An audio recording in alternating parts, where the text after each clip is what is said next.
membersihkan kelas, merapikan kelas. Sampai lagi kesepakatan kita ya, satu kelas ya. Merapikan meja, apalagi ya? Ayo, kira-kira boleh nggak ya kalau kayak dorong-dorong temennya gitu, kira-kira boleh nggak ya nak ya? Berarti kita harus apa dong? Harus saling main sama temen, bermain sama temennya milih-milih, boleh nggak sih? Boleh nggak? Harusnya gimana? Sayang semua. Zikri kok Zikri. Gak usah ngumpet. Sina nggak apa-apa aja. Nih, kalau Bunda Rika, Bunda Nia, sama Bunda Narmi kita buat kesepakatan deh, Bun bertiga ya Bun ya, kesepakatan kelasnya. Contohnya nih nak, kesepakatan kelas itu adalah hal yang harus dilakukan di kelas. Nah, yang baik-baik nih, misalkan Bunda Rika, kita berkesepakatan dulu Bun, kalau Bunda Rika kesepakatannya mau merapikan pensil setelah menulis. Kalau Bunda Narmi apa kesepakatannya? Bunda Narmi pengennya selesai kita makan, pokoknya makannya nggak ada yang berserakan, harus bersihkan, harus makan. Nah, kalau Bunda Nia kesepakatan kelasnya harus apa Bunda Nia? Kalau bundanya tidak boleh coret-coret, Oh, tidak boleh lari-lari di dalam kelas, boleh nggak? oke. Berarti coret-coretnya boleh coret apa sih Bun? Buku. Lantai ya. Kalau coret-coret lantai itu nak, boleh nggak ya? Kenapa nak? Nanti kotor. Nah, seperti itu kesepakatannya nih. Kalau kesepakatan tadi antara Bunda Rika, Bunda Narmi sama Bunda Nia tadi itu, kalau tadi itu kan membereskan pensil saat setelah selesai menulis. Bunda Narmi tadi itu membereskan bekas makannya, kalau habis makan terus diberesin, dibuang di kotak sampah. Bunda Nia tadi katanya itu tidak. Oh ya, baru ingat. Oke, setelah menulis tempatnya di mana kotak pensil nak? Iya, diingetin ya nak ya. Nah, tadi kalau Bunda Nia tidak mencoret-coret dindingnya tuh, dinding kita tuh, wah banyak hiasannya ya. Jadi kesepakatan kita membuat apa nak di kelas ini? Membersihkan apa? Membersihkan kelas. Oke, apa lagi? Merapikan apa? Merapikan merapikan meja apa nak? Oke, merapikan meja. Terus apa lagi kesepakatannya? Merapikan kursi. Apa lagi? Merapikan buku setelah. Oh iya, merapikan buku setelah selesai digunakan. Apa tadi Zidan? Nah, iya juga ya, lupa. Merapikan sepatu. Jangan lupa ya. Setelah masuk kelas ini, sepatu taruh di mana nak? Di sepatu. Apa lagi kesepakatan kelasnya? Oke, kalau berdoa tangannya diangkat. Apa lagi? Boleh berteriak nggak? Udah berteriak-teriaknya. Tadi kalau makan tuh gimana sih tadi kata Bunda Narmi itu ya? Jadi harusnya gimana? Setelah selesai makan, Diapain? yang diambil kemudian dibuang. Diingat ya, besok nanti Bunda cariin gambarnya, kita tempel di dinding ya nak ya. Kesepakatan kelas kita yang pertama tadi apa? Merapikan kelas, meja dan kursi. Apa lagi? Merapikan sepatu, taruh di dalam sepatu. Apa lagi? Merapikan buku. Merapikan pensil. Apa lagi tadi? Membuang sampah. Ada tem? Ada tempatnya. Terus apa lagi? Gimana? Kalau berdoa angkat tangan, minta satu lagi tadi apa lagi ya? Berteriak sudah yang tadi tuh loh. Mencari gini, oke. Yang tadi terakhir tadi kalau makan, kalau berserakan dipungut lalu dibuang. Ada 7 ya kesepakatan kelas kita ya. Oke, harus kita lakukan setiap hari. Boleh dilanggar tidak? Tidak ya, karena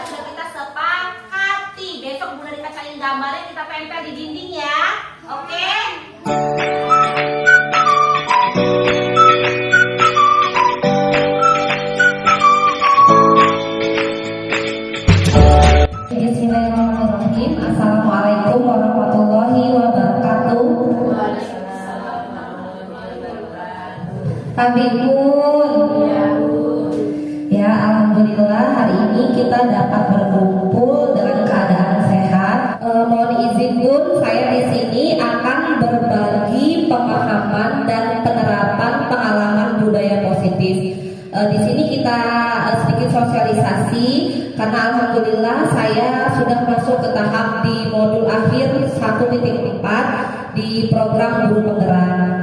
Saya berdiri di sini bukan berarti saya lebih pintar dari bunda-bunda sekalian, tapi saya hanya berbagi pengalaman yang mungkin belum pernah bunda-bunda dapatkan di materi sebelum-sebelumnya selama berkuliah, belajar maupun berada di pengalaman belajar mengajar.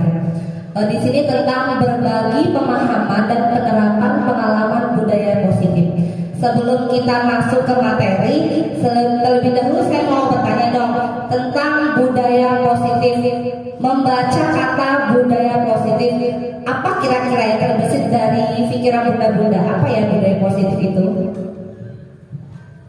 Membiasakan berpikir positif. Membiasakan berpikir positif. Apalagi Bun? Kira-kira apa nih budaya positif?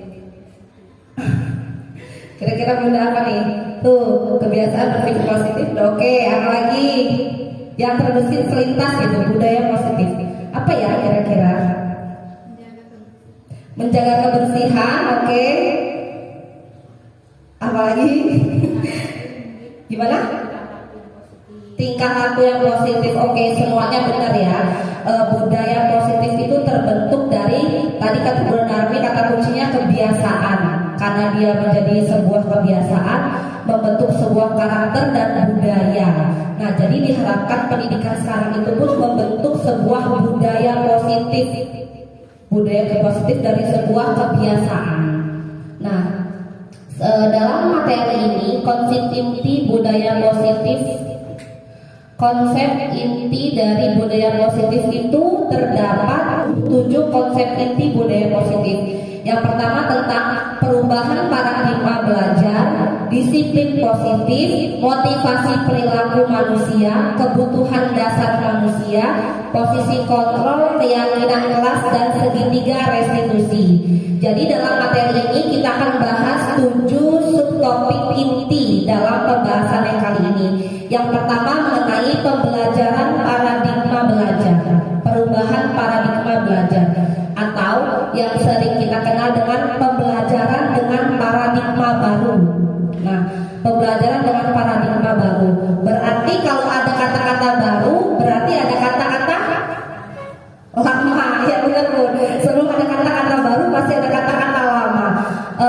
Kira-kira bertanya lagi Bun, paradigma baru berarti kan ada paradigma lama. Pembelajaran yang Bunda rasa selama ini terhadap anak gimana ya Bun ya? Belajarnya seperti apa? Apakah student center, anak menjadi pusat pembelajaran, atau malah teacher center, guru yang selalu menonjol? Kira-kira selama ini bunda-bunda gimana? Teacher center udah ngelakuin. Yang lainnya gimana? Sama sepakat ya? Ya, kita mungkin mayoritas kita selama ini masih teacher center. Sebenarnya sudah mulai mencoba, hanya masih seringnya ya Bu ya, seringnya sebagai teacher center. Nah, di pembelajaran dengan paradigma baru ini memang dirancang berdasarkan prinsip pembelajaran berdiferensiasi.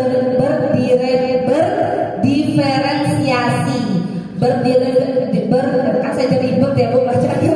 Berdiferensiasi ini adalah pembelajaran itu sesuai dengan kebutuhan peserta didik. Jadi nah, itu pembelajaran sekarang ini pun diharapkan sesuai dengan kebutuhan peserta didik serta sesuai dengan tahapan perkembangannya untuk membentuk sebuah profil pelajar Pancasila.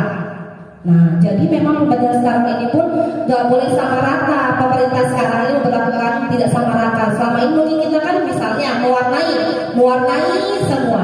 Mungkin sering kita sebut dalam belajar apa Bu? Kalau serentak itu Bu? Klasikal, pembelajaran klasikal. Nah, yang sekarang itu tidak seperti itu ya Bu ya. Makanya kita, tapi alhamdulillah sekolah kita sudah mulai ya Bu memberikan beberapa kegiatan main biar anak-anak itu bisa bisa memilih nih mau yang mana dulu gitu ya Bu ya. Nah itulah yang diharapkan sekarang untuk mewujudkan profil pelajar Pancasila. Dalam profil pelajar Pancasila ini Bu terdapat beberapa aspek. Nah udah sering dengar ya. Ada 6 profil pelajar Pancasila. Yang pertama, beriman dan bertakwa kepada Tuhan Yang Maha Esa. Yang kedua adalah kebinekaan global, bergotong royong, kreatif, bernalar kritis dan mandiri. Nah, inilah yang diharapkan oleh pemerintah sekarang, mencetak anak-anak yang memenuhi keenam aspek profil pelajar Pancasila ini, Bu. Beriman dan bertakwa kepada Tuhan. Kira-kira kita udah mulai belum nih Bu beriman dan bertakwa kepada Tuhan kegiatan kita? Udah. Contohnya apa nih kira-kira Bu? Di aspek nilai moral agama, ya anak-anak untuk selalu membiasakan baca surat-surat pendek, kemudian mengajak anak-anak untuk melakukan ibadah. Ya, alhamdulillah berarti ya Bu ya, kita karena kebutuhan di TK ini kan kita mengenai aspek ya Bu ya. Nah, aspek alhamdulillah sudah masuk di beriman dan bertakwa kepada Tuhan ini, kita selalu berdoa. Kemudian kegiatan Jumat ya Bu ya, kita udah beribadah, sholat, mengenal Tuhan. Dengan agama yang berbeda juga kita udah melakukan kunjungan ya Bu ya ke beberapa agama, tempat ibadah agama lain. Kemudian ada yang mandiri. Mandiri ini apa ya Bu kira-kira? Mandiri, sekolah sudah nggak diantar lagi, nggak dikunci lagi, bisa melepas sepatu sendiri, Ya. bisa pakai sepatu sendiri, makan sudah sendiri. Oke, alhamdulillah kita sudah mulai mengerti tentang kemandirian dan sudah melaksanakan tentang kemandirian. Jadi memang, tapi PR kita banyak ya Bu ya, di orang tua ya Bu. Mandiri orang tuanya, orang tua ini belum mau melepas anak-anak, itu PR kita bersama Bu. Kemudian ada bernalar kritis, jadi dia tuh, nah ini dia pembelajaran sekarang itu Bu, jangan langsung dicekokin. Jadi kita ya Bu ya, ya kita ngasih pertanyaan, anak yang jawab. Kayak sekarang akan kita kasih pertanyaan, anak yang jawab. Jadi diharapkan nanti mulai sekarang kita sudah hanya perlu lebih membiasakan lagi ya Bu ya, konsistennya kita yang masih kurang untuk bernalar kritis. Kemudian kreatif, itu dia tadi anak mencipta, membuat hasil karya sendiri gitu kan. Pokoknya berpikir gak mencontoh bunda-bundanya. Kemudian bergotong royong. Nah kira-kira udah masuk nih Bu bergotong royong di sekolah kita Bu? Buang sampah bareng-bareng, tapi harus diarahkan dulu sih. Kemandiriannya tapi ya Bu ya. Ya. Bergotong royong ya anak-anak kita itu beberapa yang masih perlu dibimbing ya Bu ya.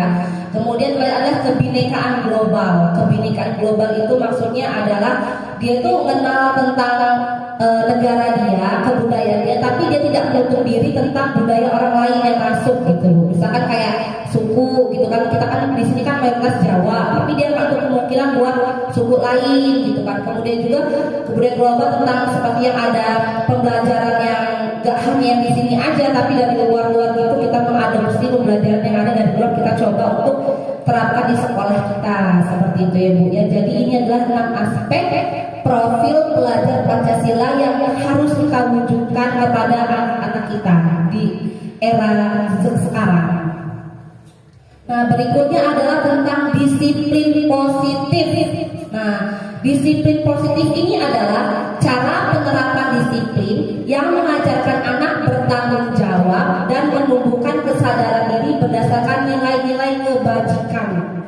Disiplin positif itu Bu, kalau dengan kata-kata disiplin, kira-kira apa ya Bu yang terlintas ya Bu? Peraturan. Taat peraturan ya. Disiplin itu ternyata sifat itu self disiplin Bu. Artinya hanya kita yang dapat mendisiplinkan diri kita sendiri ternyata Bu. Jadi kita tuh walaupun kita memberikan peraturan, kalau memang dia nggak mau, ya nggak akan pernah terjadi gitu. Tapi kalau si anak ini tidak bisa disiplin sendiri, mau nggak mau akan ada orang lain yang buat mendisiplinkan dia gitu. Nah ini konsep disiplin positif. Jika Jika tidak, penguasa lain yang akan mendisiplin kita. Dampak bagi murid akan membuat murid memahami dan menyadari berdasarkan motivasi internal, bukan akibat paksaan atau pujian. Nah ini, kadang orang itu melakukan sesuatu berdasarkan ya ada keinginan, maksudnya dia takut sama gurunya, atau misalkan nanti dapat hadiah nggak, karena mengharapkan hadiah ya gitu ya Bu ya. Itu dia sebenarnya sebuah PR kita bersama, bagaimana kita dapat mendisiplinkan anak, tetapi bukan karena keinginan gitu, bukan karena keinginan eksternal gitu Bu, nggak dari luar tapi dalam dirinya sendiri seperti itu. Kemudian nah, di sini masuk motivasi perilaku manusia. Nah, dalam motif ini masih keterkaitan sih Bu dengan disiplin positif tadi. Yang kali ini adalah motivasi perilaku manusia. Ternyata ada dua, motivasi internal dan motivasi eksternal. Nah, sekarang kita akan bahas tentang motivasi eksternal. Dalam motivasi eksternal ini, yang pertama karena untuk menghindari ketidaknyamanan atau hukuman. Yang kedua untuk mendapatkan imbalan atau penghargaan dari orang lain. Nah, apakah kedua motivasi ini sekarang terjadi di tengah-tengah kita, Bu?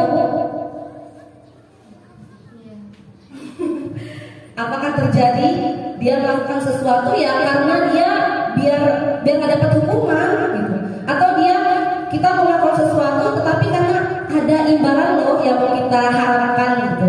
Kira-kira itu terjadi nggak Bu di lingkungan kita sekarang deh, di anak-anak kita maupun di diri kita sendiri ya Bu. Kadang juga kita nggak munafik ya, termasuk saya pribadi kayaknya ya kalau melakukan sesuatu tuh ya sebagai motivasi ya Bu ya, ada apa dulu nih gitu ya. Tetapi ternyata itu termasuk dalam motivasi eksternal, dan motivasi internalnya adalah untuk menjadi orang yang mereka inginkan dan menghargai diri sendiri dengan nilai-nilai yang mereka percaya. Kalau internal ini berarti kan dari dalam diri sendiri. Nah, dari kedua jenis motivasi ini Bu, kira-kira mana ya yang baik? Internal ya Bu ya. Nah, apakah sudah kita terapkan? Kalau saya pribadi sih kayaknya saya sudah berusaha, tinggal orang lain yang menilai, karena kita nggak bisa mengatakan bahwa diri saya itu baik, bagus. Nah, yang tahu diri kita baik sama bagus itu kan orang lain, orang lain yang menilai. Ya kita semuanya berusaha sih, dan berusaha. Untuk penilaiannya ya nggak tahu, itu orang tua. Iya benar. Sebenarnya kita cuma bisa berusaha. Tadi ya paling kayak konsep motivasi tadi itu bahwasannya self disiplin, jadi dari diri sendiri gitu. Benar kata Bu Narmi seperti kita yang penting udah nyoba gitu. Perihal itu gimana dia orangnya nilai gitu ya. Jadi memang di antara kedua motivasi ini yang inilah yang kita harapkan untuk anak kita dapat muncul sebuah motivasi internal ini Bu. Ketika dia mau, contoh biasa kita deh naruh sepatu di rak sepatu, kita kadang-kadang sampai marah-marah dulu ya Bu ya, berkali-kali. Itu berarti kan dia sebenarnya belum ada motivasi internal. Dan tugas kita sebagai guru itu untuk gimana caranya anak bisa mendapatkan motivasi internal itu. Oh, dia udah mulai sadar nih ketika masuk harus buka sepatu gitu. Nah, itu dia tantangan kita sebagai guru. Oh ya, sebelumnya saya belum jelaskan. Jadi di konsep Ki Hajar Dewantara ini Bu, guru itu tugasnya sebagai penuntun. Jadi menuntun arah hidupnya anak gitu Bu. Jadi memang kan kita tuh ibarat katakan guru itu sebagai petani, anak itu sebagai bibit tanamannya gitu. Jadi gimana kalau lingkungan ini sebagai lahannya gitu, ibarat katanya gitu. Kalau bibit tanaman ini baik, diurus baik nih sama petani, pasti hasilnya baik juga kan Bu. Kalau memang bibit ini nggak baik, tapi diurus sama petani dengan baik, besar kemungkinan hasilnya juga baik gitu kan Bu. Jadi tergantung sama si petani ini gitu kan. Lahannya, sawahnya ini sekolah gitu. Gimana biar kita menciptakan tanah itu yang gembur, subur, itu petani juga yang kerja. Jadi memang tugas kita ini luar biasa, tantangannya berat ya Bu ya. Jadi diharapkan itu dia tadi gotong royong tadi, kita saling bersinergi untuk saling kerjasama untuk mencapai sebuah pembelajaran yang memang sesuai dengan kebutuhan anak gitu ya Bu. Jadi pembelajaran sekarang itu Bu memang sesuai dengan kodrat alam dan kodrat zamannya. kita nggak bisa, kalau zaman saya dulu, itu zaman dulu Bu, belum ada gadget, sebelum COVID datang gitu kan. Zaman dulu itu anak kalau nakal dipukul ya, kita takut sama guru gitu ya Bu ya. Zaman sekarang kita nggak bisa gitu. Kita ngomong kasar aja udah kena undang-undang gitu, apalagi boro-boro, apalagi mukul ya Bu. Nah, seperti itu. Jadi sekarang pembelajaran itu harus sesuai dengan kodrat alam dan kodrat zamannya. Kodrat alam di mana tempat dia berada. Jadi kita sedang berada di sebuah kampung. Gak mungkin kan kita mengadopsi pembelajaran dari Jakarta gitu. Kita masuk ke sini, gak sesuai gitu. Termasuk di Jakarta masukin tentang kita di kampung ini, mungkin juga gak bisa. Mereka area kota gitu kan. Jadi itu kita belajar itu sesuai dengan kodrat alam dan kodrat zamannya. Sehingga memang lingkungan ini sangat berperan penting untuk memanfaatkan lingkungan. Tapi alhamdulillah saya lihat sekolah kita udah mulai kita memanfaatkan lingkungan-lingkungan yang ada gitu ya Bu ya. Mungkin dalam kodrat tadi pembelajaran sesuai dengan kodrat alam dan kodrat zamannya. Mungkin kita ada yang ingin ditanyakan sebelum kita ke next materi.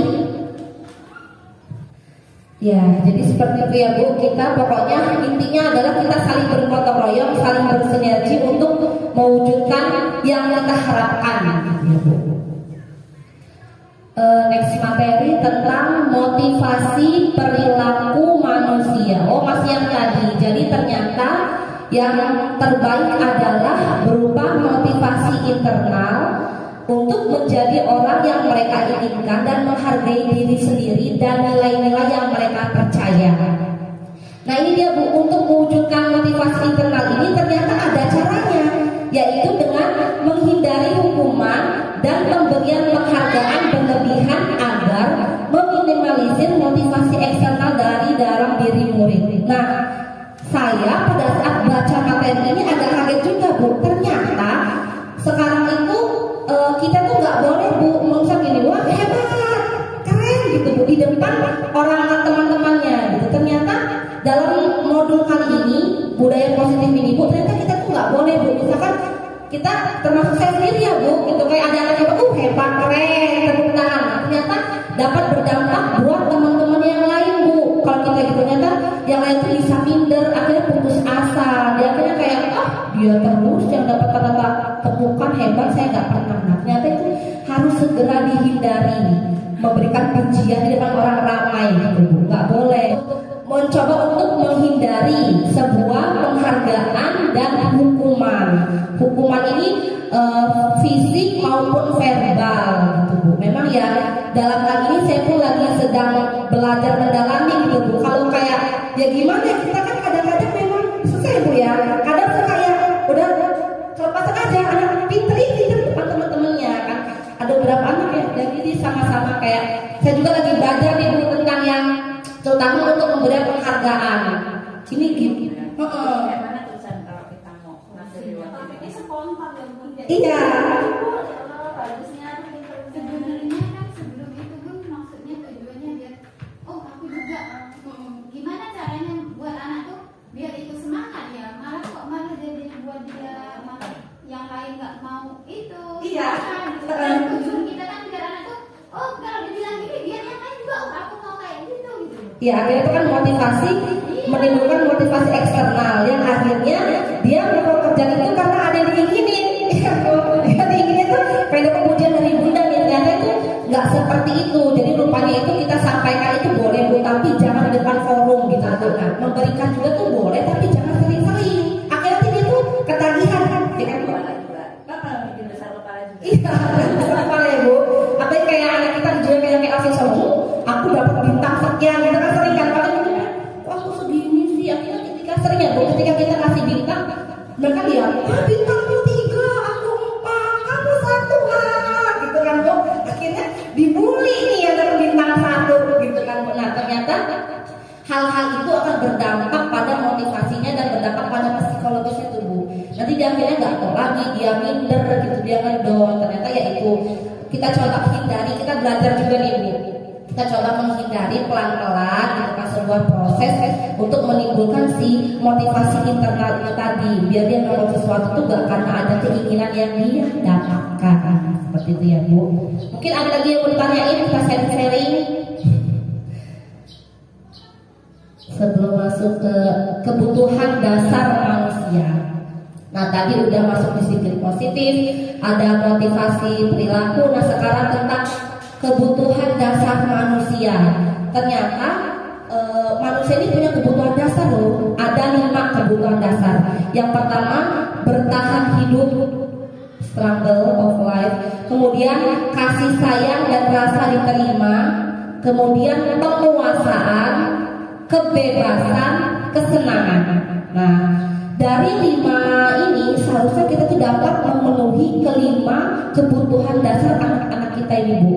Karena kalau satu aja nggak dipenuhi, pasti mereka tuh bakal berulah gitu loh, Bu.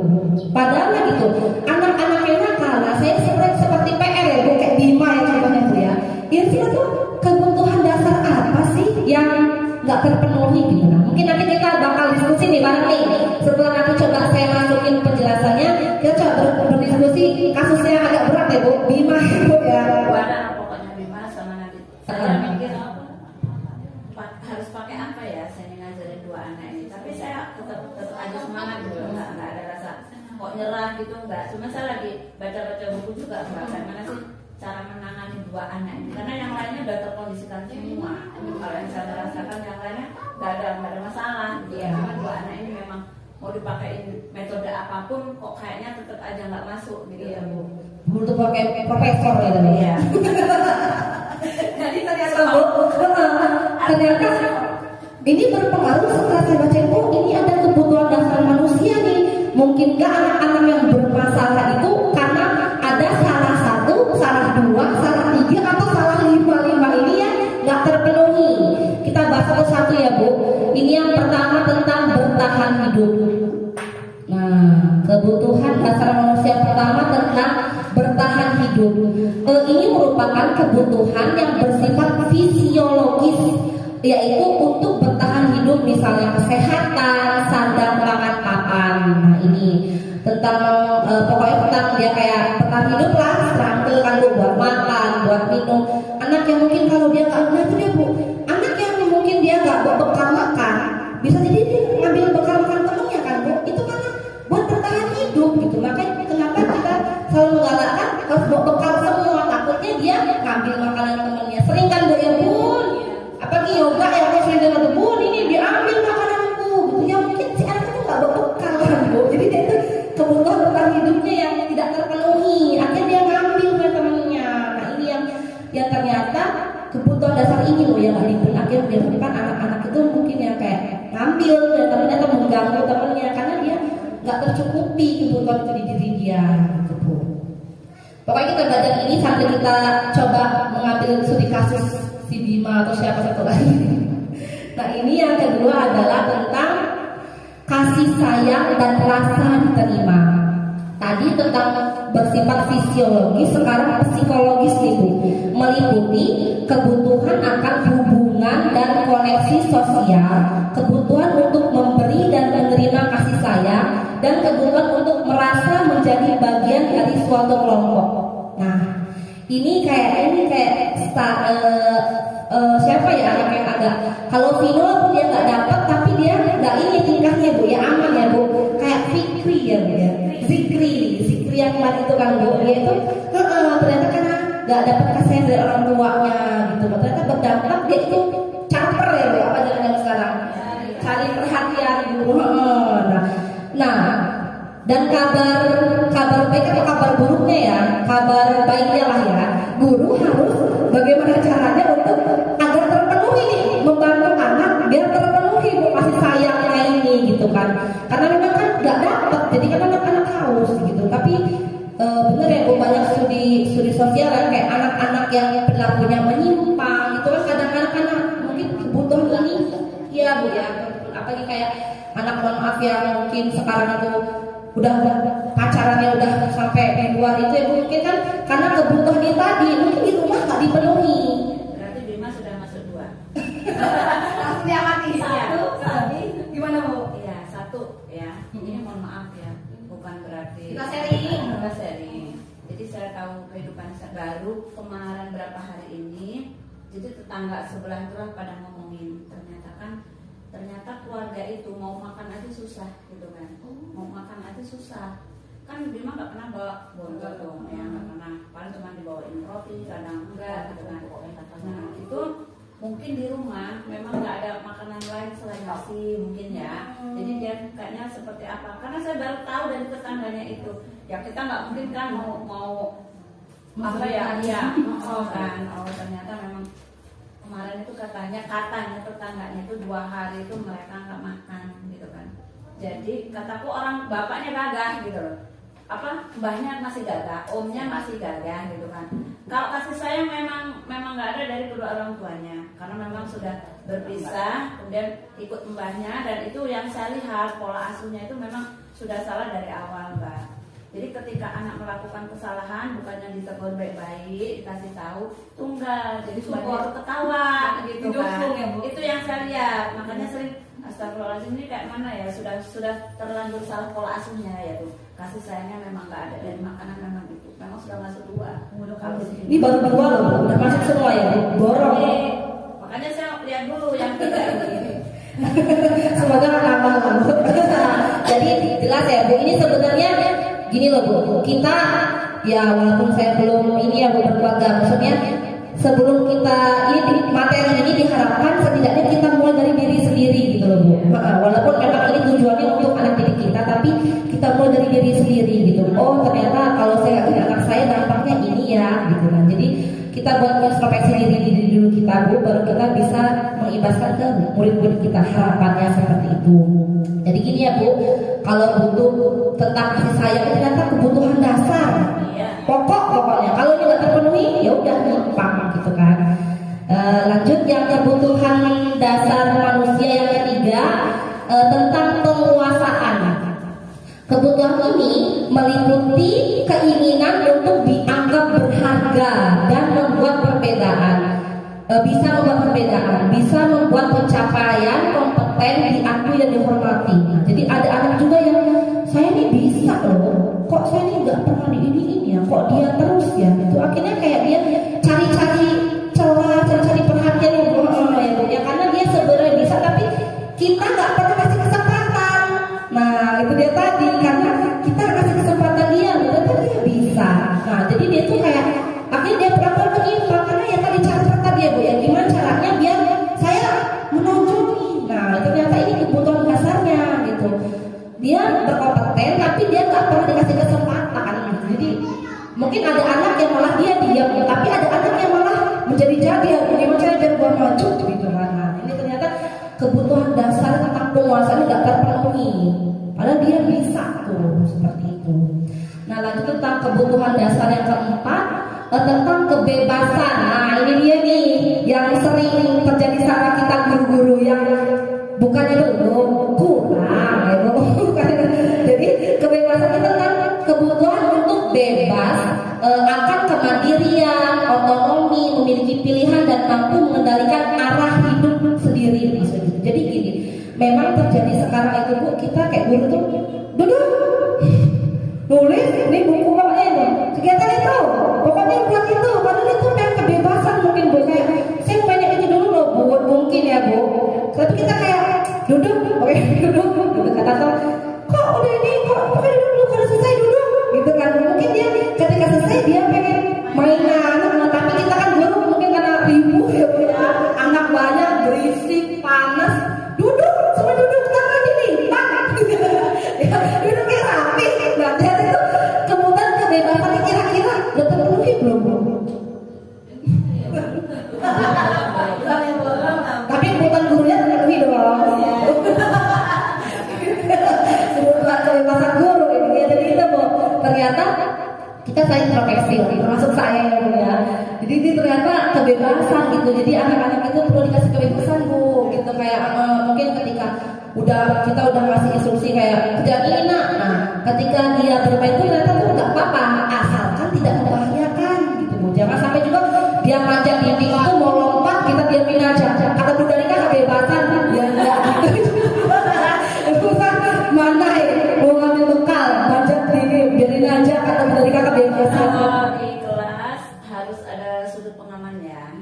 Sudut pengaman itu kalau misalnya anak yang sudah selesai, iya dikasih ada mainan. Jadi dia nggak dulu kan belum selesai. Jadi nanti saya akan yang sudah selesai silakan. Ada sudut pengaman. Iya. Jadi itu ya pinter-pinter yang guru lah. Kan mencetak anak yang kreatif, maka guru harus kreatif dulu. Itu ya Bu. Nah kebebasan. Jadi tapi ya itu selagi anak itu aman, ya nggak apa-apa gitu. Jangan sampai malah mendorong temennya atau manjat pagar dan jangan sampai berimbas kata Bu Dalika kebebasan. Ya, orang bebas, ya nggak gitu juga ya Bu. Nah gimana? Ada tambahan satu lagi Bu? Belum. Terlalu bebas Mbak. Itu tadi maksudnya kayak gini, yang saya lihat kan dengan jumlah anak kita yang sekian, terus ini untuk murid ya, mainan hanya segitu kan memang kurang. Jadi, anak itu lariannya tuh udah lari nggak beraturan gitu kan, sudah terlalu bebas itu bukan bebas lagi. Jadi mereka kadang lari yang tabrakan, yang apalah kan. Yang saya lihat tuh kayaknya kurang efisien juga buat anak-anak gitu kan. Butuh banyak ini PR kita jadi. Iya. Nah, kemudian kebutuhan dasar berikutnya adalah kesenangan. Nah, kebutuhan akan kesenangan adalah kebutuhan untuk mencari kesenangan, bermain dan tertawa. Nah, berarti ini saling korelasi berhubungan ya Bu antara kebebasan tadi. Jadi itu karena kita kan banyak yang terlalu formal ya Bu ya, kayak nulis gitu, tapi jarang mainnya. Itu tapi dulu loh, sekarang udah enggak, guru sini hebat lah tekad gitu. Kan dulu kita ya buku tulis, sekarang udah mulai berkurang lah ya, alhamdulillah. 2023 ada kemajuan ya Bu ya. Jadi itu takutnya adalah ya tadi itu kalau dia nggak dapat kebutuhan kesenangan ini, takutnya cari kesenangan yang lain gitu kan Bu ya, tidak baik gitu. Nggak boleh muaranya kita menggambar misalkan, menggambar bentuk kura-kura atau kupu-kupu bentuknya gini, terus akhirnya kok bentuknya gitu, salah, nggak sama kayak bunda, kan dia nggak bebas, ujungnya dia nggak bahagia dong, ujungnya dia nyari dinding. Ya gimana dong, dia nggak boleh di buku gambar, nggak boleh benda kayak gitu katanya, cari dinding aja. Ini hasil karya-karya anak kita mungkin ya Bu ya, salah satu contoh hasil karya anak kita tentang kesenangan ini. Ya kayak kita lah, kalau kita nggak happy gimana sih gitu kan ya, sama juga kayak anak gitu. Jadi tugas kita sebagai penuntut ini tadi, kayak Pak Tani ini tadi, memberi kesempatan anak buat selalu merasa senang. Saya udah nemu satu caranya. Oh ya Bu, apa tuh Bu, gimana? Jadi kemarin itu kan aku ambil tuh buku-buku mendongeng dari PAUD sama Putra kan banyak. Nah kemarin itu saya lihat di masa Manadip itu bisa terkondisikan dengan cara saya mendongeng. Sebenarnya udah selesai sih dari acara penutup, kegiatan penutup itu. Tapi ketika saya buka itu kita dongengnya pakai buku gitu kan, jadi mereka tertarik ternyata. Nah ketika saya mendongeng, buka bukunya aja, kita buka dulu bukunya 1, 2, 3 dan mereka seneng kan. Nah ternyata saya udah nemu satu gitu cara solusinya supaya mereka itu terkondusif itu seperti apa, tapi mereka nyaman, senang gitu kan. Jadi saya duduk di atas tadi, mereka duduk melingkar, saya di situ. Seneng nggak kalau undang yang kayak gitu? Seneng bunda gitu. Satu. Berarti kayak gini Bu ya, memang bukan sebenarnya itu bukan anak-anak ya, tapi kayak memang benar kayak kita itu akan tertarik dengan hal yang baru kali ya, karena mungkin sebelumnya belum pernah diterapkan seperti itu. Ketika ibu punya cara yang lain nih, berarti anak-anak tuh mulai tertarik. Nah, berarti itu PR kita bersama Bu, gimana setiap harinya menciptakan misteri baru nih buat anak gitu ya. Jadi kayak jangan itu mulu, mungkin kayak nulis di kertas tuh biasa, bosen gitu kan. Jadi itu tadi bercerita gitu, bosen gitu kan. Jadi menciptakan suasana yang baru gitu, biar anak tuh selalu tertantang dan senang seperti itu. Nah itu bertiru tuh idenya Bu Dalika yang luar biasa. Dan udah habis. Nah dari ke-6 ini tadi Bu, gimana? Udah mulai terbayang anak-anak kelas masing-masing yang punya masalah kira-kira masuk ke kebutuhan dasar apa ya yang nggak dipenuhi. Dan ternyata tugas kita untuk berupaya untuk memenuhi kebutuhan dasar itu Bu. Gitu. Jadi memang kalau dia selalu nggak ada semangat gitu, kayak nggak ada motivasi, mungkin dia karena pembelajaran itu nggak menarik loh, nggak nyenengin dia gitu. Kalau kita senang ya pasti ya bakal happy aja gitu kalau kita mau. Nah jadi pokoknya dari enam kebutuhan dasar ini merupakan yang harus dipenuhi di setiap diri anak gitu. Sama seperti kita.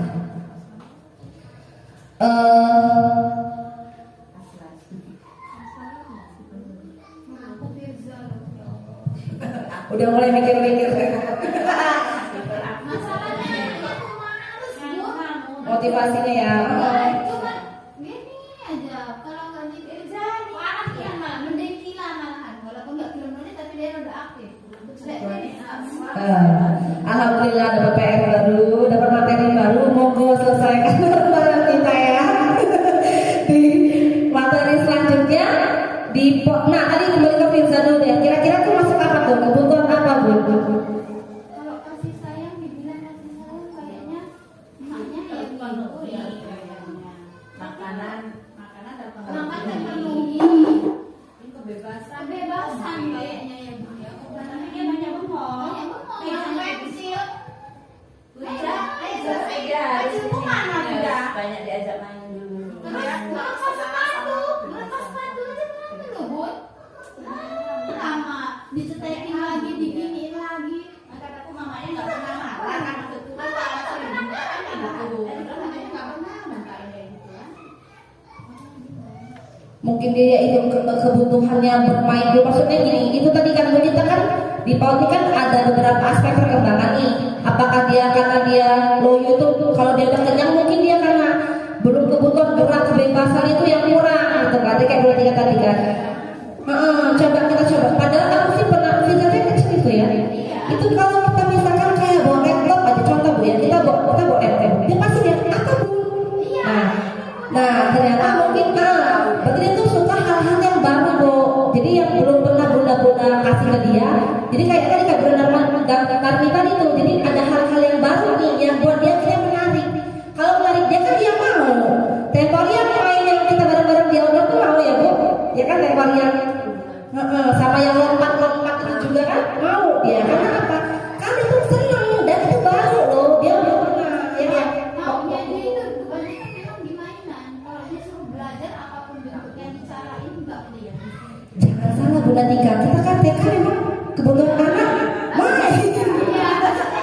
Kalau dalam itu 3 mainnya kita kan dia tuh nggak ada yang mau diikutin. Maunya kalau kita baru kayak kemarin kan setiap itu selangan pasti saya ajakin main tuh. Kayak baris, main bola, kayak apa pasti saya mau. Tuh kan enggak? Cepet bosan ya. Bosan kan? Berat. Tapi memang kan di teori anak itu mampu bertahan hanya 10 menit ya Bu ya, anak TK Bu ya. 5 menit ya Bu ya. 5 menit dia bisa duduk. Sama itu sudah bagus. Jadi pokoknya gini, kita kan tadi ya berdiferensiasi kebutuhan itu beda-beda Bu. Jadi memang mungkin yang anak ini yang khusus sebenarnya harus benar-benar khusus nih pelajarannya gitu kan Bu, agak berbeda gitu. Dan satu hal bahwasannya anak TK itu memang hanya 5 menit saja. Jadi jangan berharap lebih gitu. Jangan sama kayak saya dan kita sekarang saya ajakin 2 jam mau nggak mau tegang aja nih. Kenapa? Motivasi eksternal. Bukan internal ya, eksternal gitu kan. Jadi itu pokoknya kita coba perlahan-lahan buat memenuhi. Sebelum memenuhi itu kita indikasi dulu nih masuk ke kebutuhan dasar apa nih yang terpenuhi gitu kan Bu. Nah masuk ke posisi kontrol guru. 5 posisi kontrol guru. Nah ini materi ini saya selain tadi yang tentang penghargaan, ini juga saya agak terpanah juga tercengang, malu hati gitu tentang 5 posisi kontrol guru. Yang pertama sebagai penghukum. Kira perhukum, pembuat merasa bersalah, sebagai teman, sebagai pemantau, dan sebagai manajer. Nah coba, saya akan coba kita ajakin introspeksi diri lah kita nih. Di sebagai penghukum, kira-kira kalau posisi guru sebagai penghukum itu seperti apa ya Bu? Mau istirahat duduk lagi, sampai nggak mau istirahat. Ngancam ya Bu ya. Biasanya dengan penghukumnya bisa dalam kata-kata kasar atau verbal maupun non verbal gitu kan dengan sebagai penghukum. Ayo buruan, nggak ini, gak usah makan. Atau kan misalkan anak telat, biarin aja gitu, gak usah masuk tuh. Nah, misal nggak doa, udah gak usah makan, kan nggak doa. Ada kita gitu ya Bu, termasuk saya juga kadang ya. Ya udah yang berdoa dah sana ceritakan, jalannya belum. Nah ini 2 ya Pak, yang saya lihat itu kayaknya kok sudah tahu kan kalau masuk sekolah itu 7:30. Satu kalau Inara mungkin karena memang jauh pisang baru ya, jauh gitu kan. Kemarin emaknya udah ngomong juga ke saya, jadi kalau bangun itu Inara harus digendong dulu, karena habis itu baru mau mandi dulu. Cuman kemarin udah saya kasih masukan sih ke Inaranya. Jadi besok lagi kalau ini bangun pagi-pagi harus mandi, nak kan rumahnya jauh, berangkat sekolahnya harus pagi, ya bun katanya kan. Nah terus yang kedua itu si kelas A, si Rohman tuh. Lah emaknya tuh loh, saya heran banget itu kan. Udah nganter anaknya telat, kok malah diajak duduk di situ gitu. Terus itu kayak mana lagi? Itu kayaknya harus ditegur juga. Artinya itu nanti ini temennya ngikut-ngikut takutnya. Orang sepele itu Nular ya, kawan. Kok nggak ada rasa kayak mana gitu, nggak ada rasa bersalah. Mau buru-buruan, nak ayo mak masuk. Dia kan udah ketinggalan momen kita pembukaan. Iya. Enggak. Saya absen nanti kayaknya itu harus dipanggil lah. Ya, jadi benar Bu. Jadi sekarang kita di dua materi terakhir ini kita bahas tentang yang persoalan hal-hal begitu. Jadi di posisi guru masuk ke posisi kontrol, nanti ada yang namanya keyakinan kelas sama segitiga restitusi nanti di bagian akhir-akhir tentang cara kita menyelesaikan masalah di sekolah. Nah tadi sebagai penghukum tadi, yang anak itu misalkan ada anak kita lihat di itu ya, gak usah lihat deh, jangan kita dulu ya, gak masuk atau gak apa kali-kali saya loh Bu yang di kan gitu ya Bu ya. Nah kita kan sebagai penghukum gitu ya. Ternyata sekarang kita bener sih gak pakai lagi fisik, tapi ternyata Pakai lidah. verbal ini masih sering ya Bu ya, gitu kan. Atau kadang coba-coba kamar mandi, dikurung kamar mandi, atau kalau di sini nggak boleh makan. Kata tuh posisi kontrol kita sebagai seorang penghukum. Nah itu. Kemudian pembuat merasa bersalah. Nah kalau pembuat merasa bersalah ini kayak kita tuh udah nggak marah-marah lagi sih Bu, tapi kamu nggak kasihan sama ibu gitu. Atau kayak gini, misalkan dia telat nih, terus kok telat gitu kan. Ya Bu gini-gini, misal rumahnya jauh misalkan gitu kan. Terus, kamu kok telat ibu kena tegur loh sama kepala sekolah karena kamu telat gitu kan. Kamu gak kasihan sama ibu gitu-gitu. Atau kamu gak kasihan sama orang tua kamu, udah dibuatin makanan, telat-telat gini, kita gak ikut belajar. Akhirnya kan iya ya kayak sama ibuku kasihan ngelase gitu kan. Nah kita ternyata posisi kontrolnya itu ada pada pembuat merasa bersalah dulu kayak gitu Bu. Membuat anak tuh merasa bersalah gitu kan. Kadang kita suka ya Bu ya, kamu kasihan sama ibu kamu udah bayar mahal-mahal gitu kan. Kadang gitu ya Bu ya. Dan akhirnya dia merasa bersalah gitu. Nah di sini ada posisi kontrol sebagai teman. Nah di sini kalau saya rasa sih kalau saya tuh kayaknya lebih di sini Bu gitu. Kadang saya anggap anak tuh sebagai teman gitu kan, kayak macam kayak ya touching apa sih, kayak saling kayak ya kan kayak teman lah gitu kan. Kalau kita udah gak kaku gitu kan, kayak pinter hebat gitu kan. Nah ternyata posisi sebagai teman ini juga tuh kurang baik Bu terhadap anak gitu. Jadi anak itu misal gini, kita pendekatan sama anak, akhirnya anak tuh takut sih nurut, tapi hanya sama saya misal gitu. Sama bunda-bunda lain belum tentu, karena kan cuma sama bunda Rika aja saya yang baik kayak teman, kayak bestie gitu kan. Sama bunda-bunda itu enggak. Nah dampaknya adalah nanti anak itu yang takutnya pada diri saya, yang lain itu enggak gitu sebagai teman. Nah yang ini sebagai pemantau. Pemantau ini jadi gini, misalkan kita masuk jam 7:30. Nah anak itu datangnya jam 7:40 telat 10 menit. Nah misalkan terus dipanggil nih Bu, katanya dari mana Pak telat? Iya Bu gitu kan, rumah saya jauh misalkan. Iya Bu gitu kan, habis makan nasi uduk sakit perut kepedesan gitu. Jadi masuk kamar mandi dulu. Terus kamu tahu nggak jam berapa? Iya Bu jam 8. Oke kalau telat jam segini kamu berarti harus apa gitu. Misalkan kita kesepakatan itu misalkan kalau telat disuruh bersihin lapangan misalkan. Ya Bu kalau telat bersihin lapangan, ya udah saya bersihin lapangan. Nah ternyata itu posisi sebagai pemantau. Kita ngasih tak dia disuruh mikir dia telat, tapi kita ngasih tahu tentang hukuman dan konsekuensi gitu Bu. Nah itu tuh sebagai pemantau. Kita ngingetin dia tentang kesalahan dia dan dampaknya harus ngapain sebagai pemantau. Nah beda halnya dengan sebagai manajer. Kalau sebagai manajer ini Bu, kita tuh ngasih kesempatan anak buat berpikir. Terus anak itu menyadari tentang kesalahan dia. Terus akhirnya dia tuh mikir juga apa ya yang harus diperbaiki. Nah sebagai ini sebagai posisi sebagai manajer. Dari kelima posisi kontrol ini Bu, memang yang di tadi kan dijelasin tentang penghukum, pembuat merasa bersalah, sebagai teman, sebagai pemantau dan manajer. Kira-kira kita di posisi apa ya Bu sekarang? Apakah masih menghukum? Ring satu terdalam. Apakah sebagai pembuat merasa bersalah? Apakah sebagai teman, sebagai pemantau, atau sebagai manajer? Apa ya, ya? Sebagai penghukum? Kadangnya sebagai teman, kadang sebagai manajer, kadang sebagai pembuat merasa bersalah. Semuanya Oh, berarti itu ada kayaknya, Mbak. berarti ini masih galau ya Bu, belum menemukan jati diri ya Bu. Mari kita temukan bersama-sama Bu. Nah, jadi Posisi kontrol yang paling baik itu Bu ada di posisi manajer. Nah, jadi guru berbuat sesuatu bersama murid, mempersilahkan murid memecahkan masalah, mempertanggungjawabkan perilakunya sehingga membentuk budaya positif pada diri murid yang mandiri, bertanggung jawab, mampu merefleksi dan belajar dari kesalahan. Nah, itu dia tadi Bu, kalau dia anak telat, kalau sebagai manajer, tadi kan kalau pemantau kan telat, berarti kalau telat terus ngapain gitu kan? Kita suka kan Bu.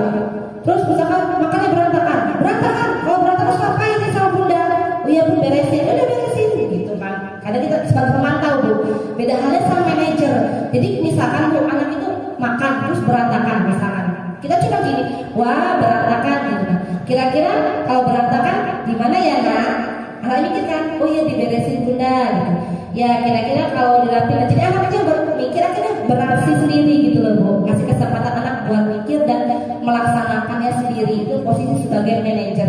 Biar dia memiliki itu tadi motivasi internal, dia oh iya salah ya, oh iya berantakan ya, dia tahu solusinya sendiri. Ini menciptakan anak yang mandiri, kreatif. Akhirnya dia akhirnya apa? Dapat merefleksi itu dia bisa apa ya? Melihat kesalahan. Ya, melihat kesalahan. Terima kasih bantuannya Bu.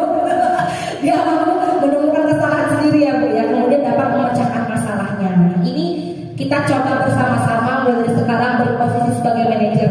Memang susah Bu, yang ini itu susah. Tapi yang lebih susah lagi kalau nggak dimulai-mulai. Jadi kalau kita mulai, kita kan tahu, oh iya, ternyata gini ya gitu. Jadi kita coba mulai untuk berposisi sebagai manajer. Mungkin ya turun agak naik-naik terus lah, jangan penghukum. Kayaknya enggak lah kalau penghukum. Nah, tahapan selanjutnya adalah keyakinan sekolah atau kelas. Jadi kalau zaman dulu itu Bu, kita sih dengar aturan, peraturan. Nah, ternyata sekarang itu nggak ada lagi namanya peraturan. Ada itu keyakinan sekolah atau kelas, atau kita sering-sering biasa kesepakatan ya Bu ya. Jadi tentang keyakinan kelas atau sekolah ini yaitu guru berperan dalam mewujudkan terbentuknya keyakinan sekolah dengan adanya kesepakatan antara guru dan murid. Jadi memang keyakinan sekolah berupa pernyataan universal yang mudah diingat, dipahami, dan harus diterapkan di lingkungan sekolah. Jadi sebelum ke sekolah kita buat kesepakatan di kelas. Jadi mau kita coba kesepakatan di kelas itu tentang hal-hal yang boleh dilakukan dan mungkin yang tidak dilakukan gitu kan Bu. Nah, tapi itu berdasarkan intrinsik anak gitu. Ya sih, saya ini juga sebagai PR nih Bu. Kita kalau anak SMA enak ya, aku dikasih kertas selembar, tulis kira-kira yang baik itu apa, yang kita lakukan itu apa. Kalau kita tulis apa Bu? Diurut-urut nanti. Paling kita gini, kita kayak jawab, paling kita sampai dengan gambar-gambar kali ya Bu. Ini baiknya gitu kali ya, gambar kayak anak yang berdorong. Ini baiknya, kira-kira diterapin di kelas baiknya. Kali itu Bu, kita coba membuat kesepakatan atau keyakinan dalam kelas kita dan kita dapat wujudkan bersama. Ini gunanya untuk apa?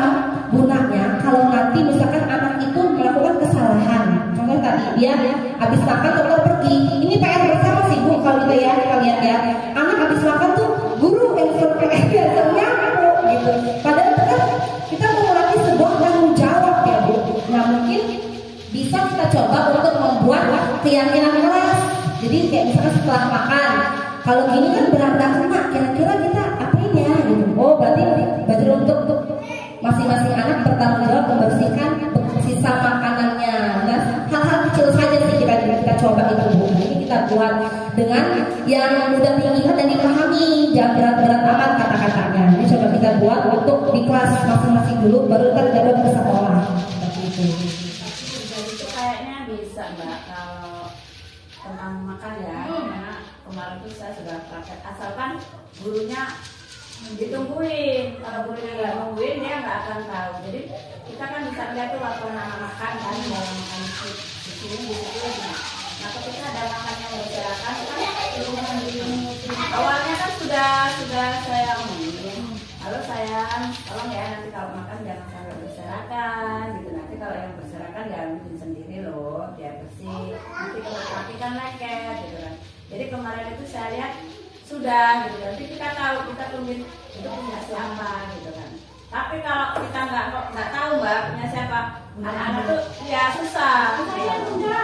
Bukan saya bukan. Berarti tadi posisi masih pemantau ya Bu? Ingetin, itu posisi masih pemantau dan masih ada motivasi eksternal ya Bu, belum internal ya Bu ya. Dan itu PR kita bersama, gimana ya cara membuat keyakinan kelas ini biar diterapkan bersama Bu. Ini sih baru teori ya Bu, kita nggak bisa menunjukkan hasilnya kalau kita nggak praktek ya Bu ya. Jadi kita coba dulu, Bismillah, kita coba untuk minggu depan, coba kita pelan-pelan membuat kesepakatan kelas gitu. Hasilnya seperti apa, setidaknya kita jalani dulu nih, berbentuk sebentar gimana gitu kan Bu. Seperti itu. Ini sepertinya materi terakhir. Tahapan segitiga restitusi. Nah jadi setelah kita tadi memahami tentang posisi kontrol guru, keyakinan kelas, sekarang di segitiga restitusi. Yang pertama ada menstabilkan identitas, validasi tindakan, dan menanyakan keyakinan. Ini kata-katanya agak berat sih Bu. Ini apa gitu, berat apa? Coba kita pelajari contoh-contoh yang dimaksud tentang tiga tahapan restitusi ini. Yang pertama adalah menstabilkan identitas. Nah ini berdasarkan prinsip membuat kesalahan adalah bagian dari pembelajaran. Itu ternyata menstabilkan identitas itu ternyata ketika anak merasa apa sih dia, ntar akan kasih contohnya. Nah, menggeser identitas gagal menjadi sukses. Ini contohnya gini Bu.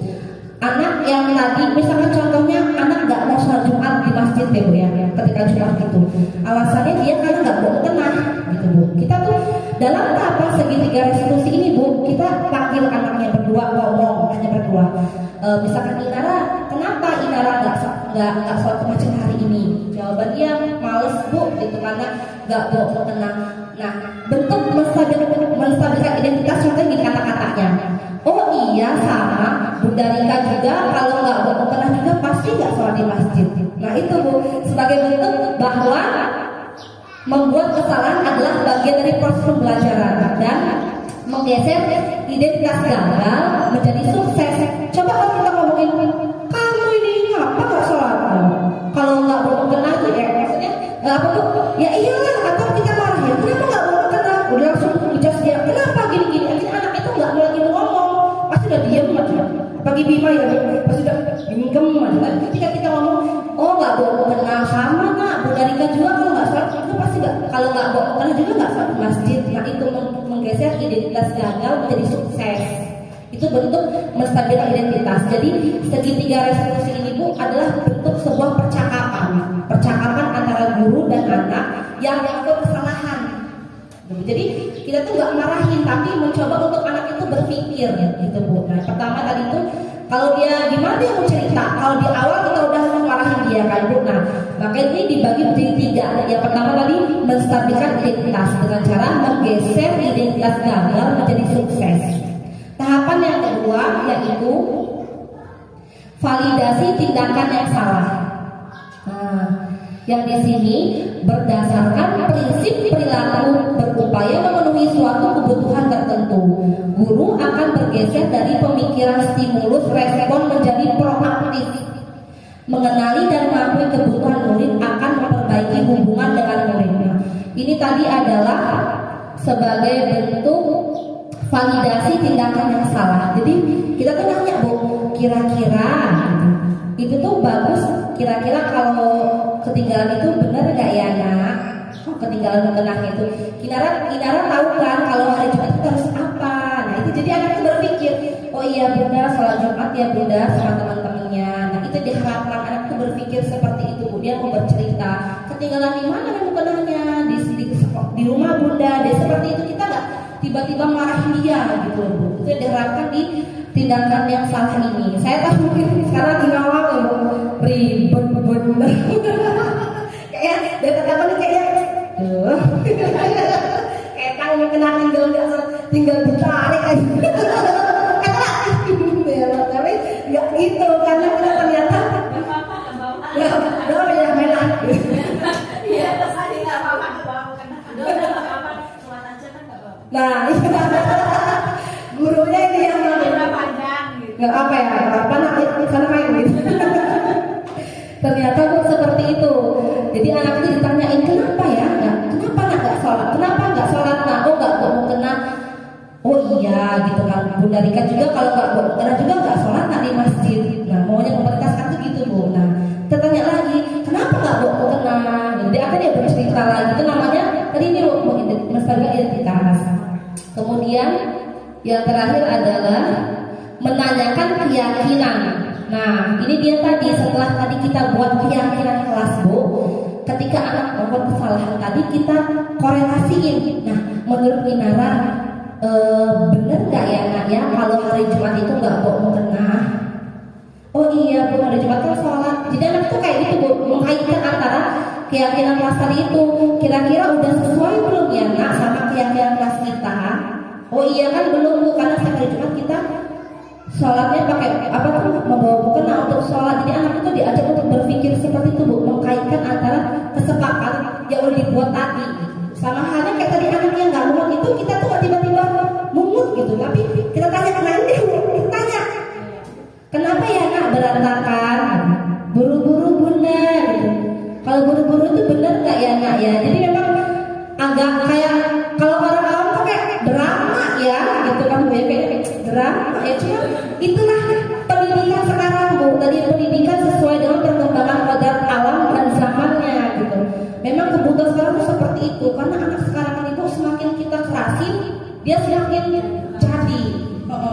Ternyata ketika anak itu semakin dikasih semakin jadi. Makanya pendidikan sekarang itu mencoba untuk kita itu gimana ya buat anak itu merasa nyaman gitu loh Bu, dengan sebuah pertanyaan-pertanyaan. Kalau dia salah kita nggak tiba-tiba ngejas dia salah, kamu salah harusnya gini, nggak gitu, tapi biarkan anak yang berpikir dan mengkaitkannya dengan keyakinan kelas tadi yang kita buat. Sampai sini gimana? Makin ruwet? Makin mengawang-awang atau gimana Ibu?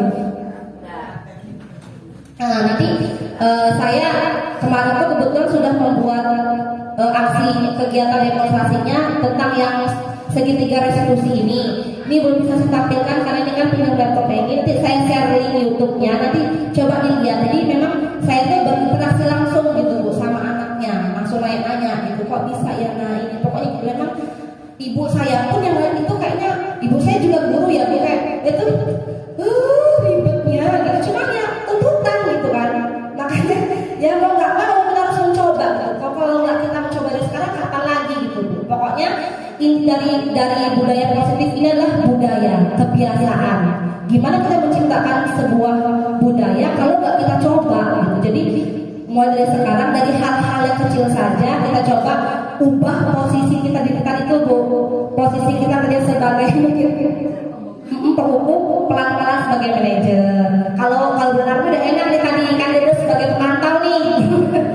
Konsekuensinya ini kan udah deket lah Bu sama manajer. Kasih sedikit ya Bu, satu lagi akan manajer. Nah, buat saya ini agak banyak PR nih Bu, ada sebagai penghukum juga, ada sebagai teman ya. Jadi agak masih ada beberapa tangan, cuma kita coba ubah posisi kontrol kita, kemudian kita coba mencari tahu nih kebutuhan dasar anak kita ini apa ya yang nggak bisa dipenuhi, terutama anak-anak kelas super, anak-anak kita yang pokoknya kita coba untuk kebutuhan dasar apa ya yang nggak terpenuhi sehingga dia kayak gitu. Nanti baru kita perlahan-lahan kita terapkan segitiga restitusi ini untuk menyelesaikan masalah kita yang ada di sekolah kita. Nah, Mungkin insya Allah kita coba juga membuat kira-kira kelas ya Bu ya. Kita coba apa memang kalau butuh kayak berarti saya printin kira-kira mau tunjukin gambar apa. Karena kita kan susah ya Bu kalau suruh nulis gini emang bisa baca kan nggak bisa.